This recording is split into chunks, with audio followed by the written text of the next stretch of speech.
Assalamualaikum warahmatullahi wabarakatuh. Saya Ardi Nugraha. Selamat datang di video ini yang akan membahas mengenai sekolah, guru, teman sejawat, dan lingkungan sebagai sumber belajar. Dalam proses pendidikan, kita tidak hanya belajar dari buku dan teori, tetapi juga dari interaksi lingkungan sekitar. Sekolah sebagai komponen utama dalam belajar karena di sana terdapat sumber daya yang luas, guru sebagai pemandu utama dalam membimbing dan mendidik, teman sejawat sebagai rekan untuk saling belajar dan bertumbuh bersama. Dalam video ini, mari kita perhatikan tiga komponen ini menjadi berkembang dan berkesinambungan dalam menghasilkan pengalaman belajar yang menarik. Mari simak dan perhatikan video berikut ini.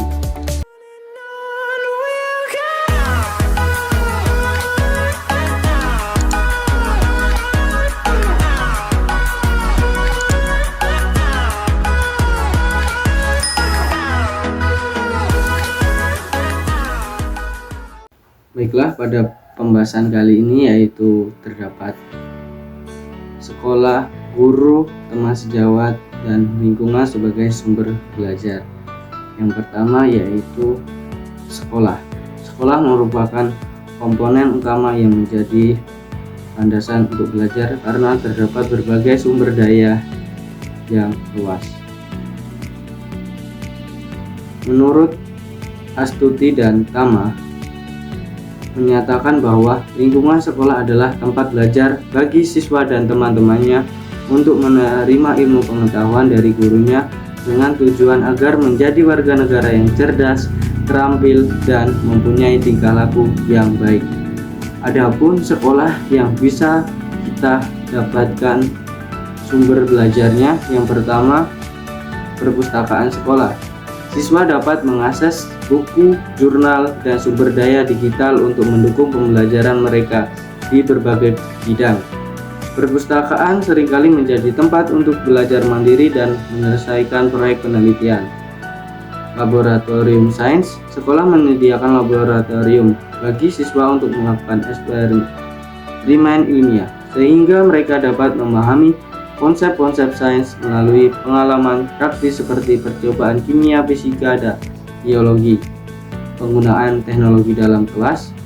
Biasanya sekolah menyediakan komputer, perangkat lunak, dan akses internet untuk membantu pembelajaran. Misalnya, siswa bisa menggunakan komputer untuk belajar coding, membuat presentasi, atau mengakses sumber belajar lainnya. Proyek sekolah.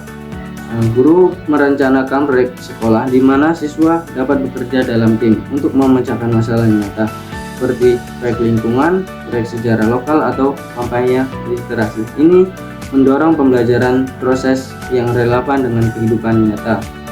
Kegiatan outdoor dan studi lapangan, yang kegiatan ini dilakukan di luar kelas. Sekolah mungkin mengadakan kegiatan seperti kunjungan ke museum, taman nasional, atau perusahaan untuk memperkaya siswa tentang topik tertentu.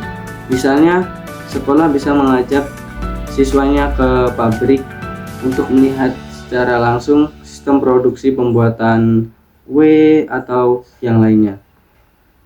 Dengan begitu dapat disimpulkan, sekolah menjadi pusat yang kaya akan sumber daya dan pengalaman yang mendukung pembelajaran siswa dalam berbagai aspek kehidupan. Selanjutnya yaitu guru. Guru sebagai sumber belajar memiliki peran utama sebagai fasilitator, memberikan pengetahuan, membimbing, dan memotivasi siswa. Guru biasanya menyampaikan informasi dan materi pelajaran kepada siswa secara langsung melalui pengajaran di kelas maupun media lain. Guru membantu memahami materi dengan lebih mendalam, menjelaskan konsep yang sulit, dan membimbing siswa dalam mengerjakan tugas kelompok.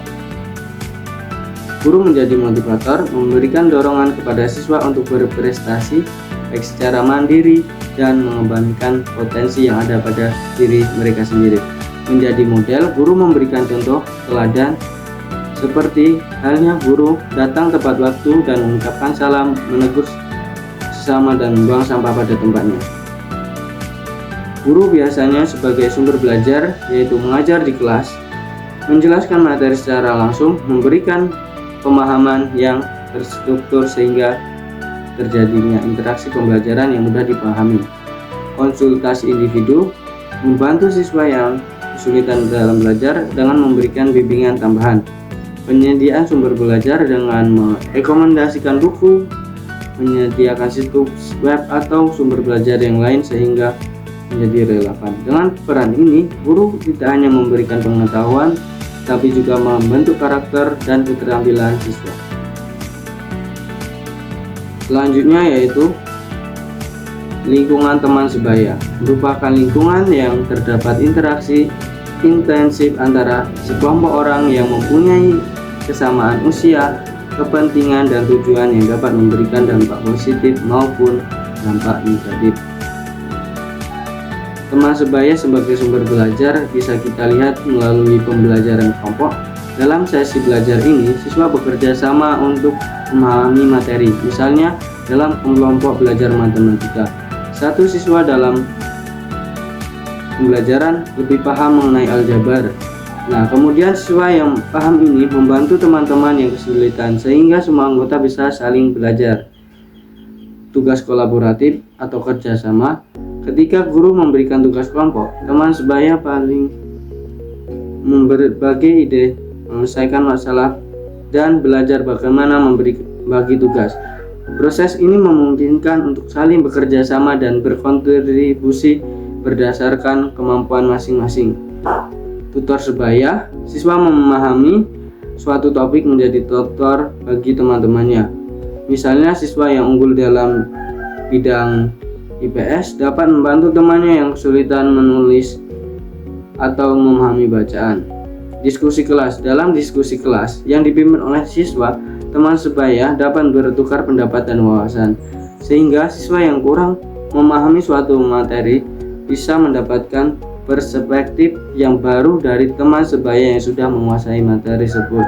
Menjadi role model sebaya, siswa seringkali meniru perilaku teman yang mereka kagumi atau yang dianggap sukses, baik dalam akademik maupun keterampilan sosial. Siswa dapat belajar cara menghadapi tantangan, mengatur waktu, dan bersikap disiplin dari teman sebaya yang dianggap teladan.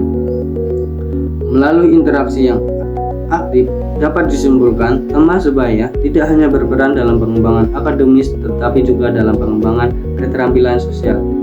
Selanjutnya adalah yang utama, yaitu pemanfaatan lingkungan sebagai sumber daya belajar. Sangat cocok digunakan bagi siswa SD yang tahap berpikirnya masih dalam operasi konkret. Siswa SD lebih cepat belajar dengan menggunakan objek-objek yang dijumpainya. Sejalan dengan itu, menyatakan bahwa dapat dimanfaatkan untuk kepentingan belajar di sekolah, sehingga memungkinkan siswa sekolah dasar mengoleh pemahaman bermakna sesuai tujuan pembelajaran yang diharapkan.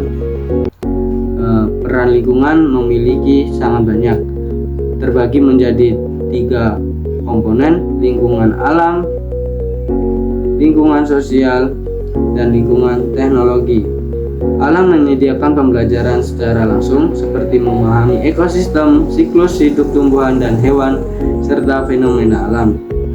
Lingkungan sosial, interaksi masyarakat, budaya, dan aktivitas sehari-hari memberi wawasan tentang norma adat dan kehidupan sosial. Lingkungan teknologi, teknologi di sekitar seperti internet, media, dan perangkat elektronik menyediakan akses luas ke informasi dan pembelajaran mandiri. Yang bisa menjadikan contoh yaitu kunjungan ke taman atau kebun binatang. Siswa belajar tentang hewan, tumbuhan, dan konferensi lingkungan secara langsung. Baik sosial komunitas, siswa belajar dari nilai-nilai sosial, kerjasama, dan keterampilan hidup dari kegiatan di lingkungan masyarakat. Pemanfaatan teknologi, siswa menggunakan internet mencari informasi, membuat video pembelajaran sehingga dapat berkembang dan tumbuh. Dengan begitu dapat disimpulkan, memanfaatkan lingkungan, siswa belajar secara kontekstual dan praktis sehingga memahami materi mendalam melalui pengalaman langsung.